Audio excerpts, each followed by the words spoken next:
오늘은 공중나는 새에 대해서 말씀해 볼까 합니다. 공중은 샤마임, 하늘나라죠, 그렇죠? 근데 공중나는 새, 오프에 대해서 말씀합니다. 오프는 아인, 바브, 페.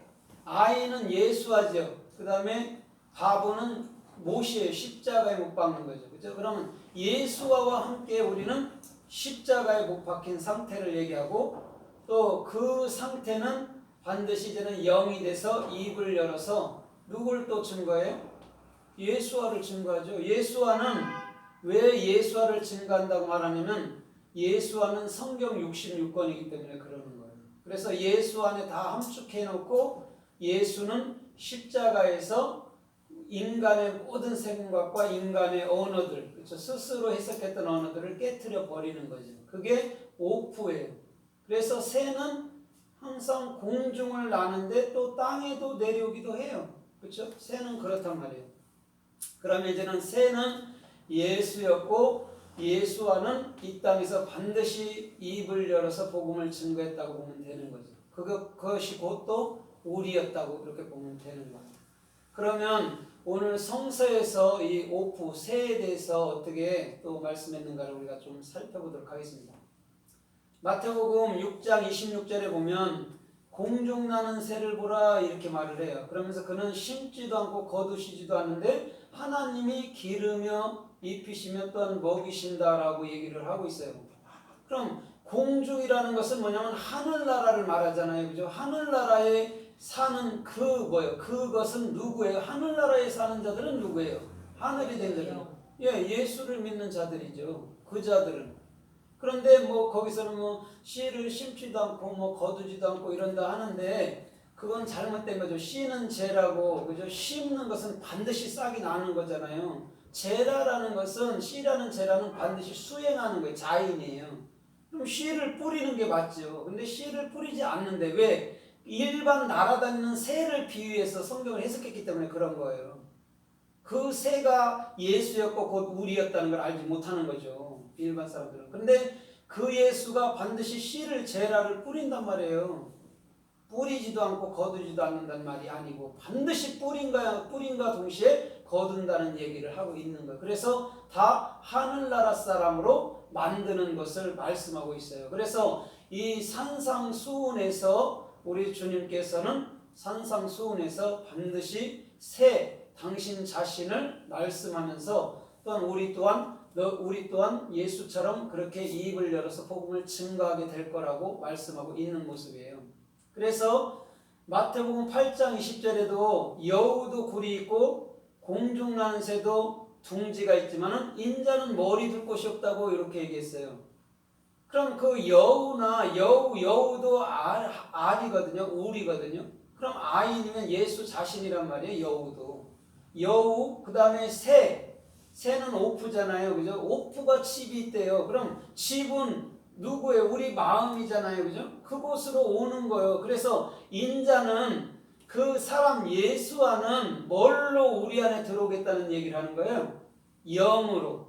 육체로 그분이 쉴 데가 없다 이런 말 하는 게 아니에요. 어느 집에 가든지 예수님을 환영하는 사람이 어디 있어요? 그때 당시 다 환영했지. 그런 얘기가 아니고 예수는 반드시 영으로서 우리 집, 우리 마음으로 들어온다는 것을 여우도 굴이 있고 새도 집, 둥지가 있고 이렇게 얘기한 거예요. 그것을 해석하지 못하면은 예수님께서는 떠돌아다니셨구나, 정처 없이 아무도 받아들이지 않았구나 이렇게 해석하는 거예요. 예수님 좋아하는 사람 많았어요. 어디든지 다 예수님 받아들이려 했죠. 유태인들 좀 일부 빼놓고는 그랬죠. 그분이 인격도 좋고 얼마나 잘 도와줬겠어요. 예수님이 난 거절을 안 했을 거라고 생각해. 누가 옆집 아줌마가 이것 좀 해주세요, 예수야 이것 좀 해달라 그러면 다 해줬을 것 같아요. 그런 거 거절하겠어요? 그분이 하진 않지. 그렇게 사셨다는 거죠. 그러면 지금 성서에는 그런 말을 두고 하는 얘기가 아니고 반드시 예수는 영으로서 우리 안에 머리를 두겠다는 얘기를 하는 거예요. 육체로는 우리 안에 머리를 둘 수가 없잖아요, 예수께서. 그렇죠? 그래서 주님께서는 성경 66권이라는 문자에 자기 육체를 두신 거예요, 성경이.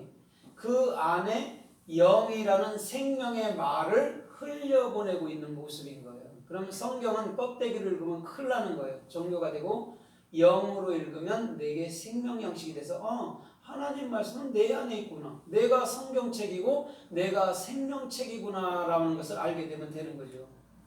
그래서 마태복음 13장 4절에도 보니까 씨 뿌리는 비유에서 씨를 뿌렸는데 무슨 밭으로 떨어져요? 씨 뿌렸는데?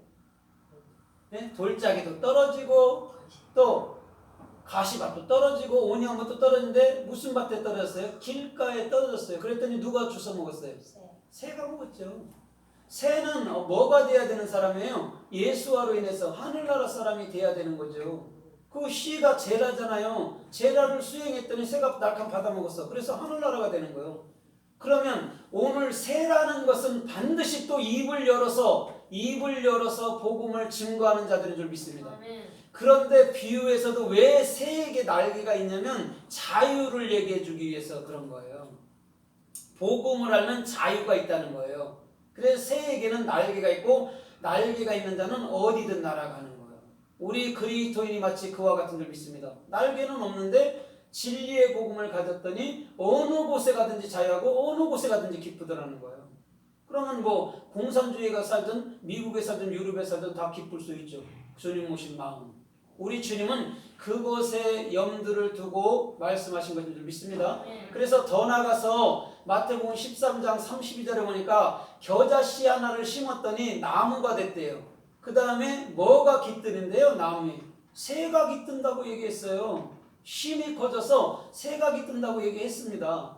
그러면 그 겨자씨가 지금 재라고 겨자가 나무가 됐다고 얘기를 했어요. 그럼 나무는 뭐예요? 생명나무잖아요. 그죠? 생명나무잖아요. 그곳에 누가 있어야 되는 거예요? 생명나무에 누가 있어요? 예수요. 예, 예수도 있고 우리도 있고 있는 거죠. 그래서 창세기 3장에서도 아담과 하와가 생명나무 안으로 숨어버린 거예요. 뒤로 숨어버린 거예요. 그 얘기랑 똑같은 거예요. 그래서 우리 주님께서는 반드시 저와 여러분들을 통해서 영적인 자유함, 이 땅에서 육의 속박 속에서 모든 굴레 속에서 벗어나서 영적 자유함 속에서 살라고 말씀해 주시는 언약의 말인 줄 믿습니다. 아멘. 주님은요 그것 때문에 지금 말씀하고 계신 거란 말이에요. 그래서 요한계시록 18장 2절로 4절에도 보면 바벨론이 이와 같이 무너졌도다 이렇게 말해요. 그러면서 거기서 뭐라고 해석을 하냐면 각종 더러운 영들이 모이고 새가 모이는 곳이다 이렇게 얘기를 해요. 근데 여러분들 바벨이라는 걸 해석을 잘못했기 때문에 이렇게 해석이 간 거예요. 바벨은 베이트 내 마음이잖아요. 마음에서부터 진리를 익히면 그것이 르하우 영이야 이런 거예요. 거기서 더러운 영이라는 건 뭐냐면 진리를 배울 자를 얘기해 주는 거예요. 진리를 배우면 네가 영이야, 네가 머리야, 네가 사람이야를 얘기해 주고 그 다음에 새라는 오프, 네가 이제는 예수와로서 입을 열어서 복음을 증거하게 될 거야를 말씀해 주는 거예요. 그게 바벨론의 현실이란 말입니다. 근데 우리는 바벨론을 뭔 소굴로 얘기를 했어요? 귀신 마귀의 소굴로 얘기를 한 거예요. 해석을 잘못해갖고. 그런데 우리 주님께서는 그 말을 한 게 아니라 너희도 웨오프가 돼갖고 입을 열어서 복음을 증거하게 될 거야. 왜? 바벨론은 네 마음이거든. 이런 거. 그래서 바벨이라는 게 베이트 라메드가 쌍수로 들어가 있는 거예요. 내가 진리를 익혀주는 거예요. 그게 바벨이란 말이에요. 그래서 창세기 11장에 바벨탑이라고 그러잖아요. 근데 바벨이에요. 탑이라는 말은 없어요. 바벨이에요. 바벨을 그 말하는 거예요. 그러면 창세기 11장의 바벨을 정확히 해석했으면 요한계시록의 그 마귀의 집이라고 해석하지 않는다는 거죠. 사람들은 꼭 마귀, 천사 이렇게 나눠갖고 천사에게 속하면 좋은 것, 마귀에 속하면 나쁜 것 이렇게 해석할 수밖에 없어요. 인생 구조 자체가. 그럼 성경도 그렇게 해석해 나가니 예수와라는 하나님을 반쪽으로 잘라서 이분도 성질나면 우리 죽여. 이분도 뭐 기분 좋으면 우리한테 막 축복도 막 해줘. 이렇게 만들어버린 거죠. 예수님은 그런 감정에 따라서 움직이는 분이 아니에요. 절대적으로. 진짜 공의로운 판단을 하시는 분인 줄 믿습니다. 아멘. 감정 따라 안 하죠. 우리 인간이 감정을 갖고 있는 거죠. 선물로. 이러다가 싹 바뀌어버려. 그쵸? 사람이 그러잖아요. 그게 감정이라는 거예요. 내가 오늘 누구 찍으러 가야지 그런데 다른 사람 찍고 와. 오늘 뭐 사러 가야지 근데 다른 거 사갖고 와. 인생은 그런단 말이에요. 그게 감정이란 말이에요. 근데 사람들이 생각으로 그러니까 성경을 해석하게 되면 자기 입맛에 맞게 이제 선악으로 이제 딱 갈라놓는 거예요. 그래서 뱀에게는 두여가 있다. 근데 두여는 반드시 예수 그리스도를 말씀하고 있는 것이다 이런 거죠. 그래서 독사는 반드시 사람을 물어서 죽여요. 그렇죠? 예수님도 마찬가지죠. 그죠? 우리를 끌고 와서 갈보리 십자가에서 반드시 그 뱀의 이빨 자국이 못이에요. 이빨이. 한번 물면 놓지 않고 죽잖아요. 독 때문에. 십자가 박아버리면 죽지요. 똑같은 얘기를 하고 있는 거란 말이죠.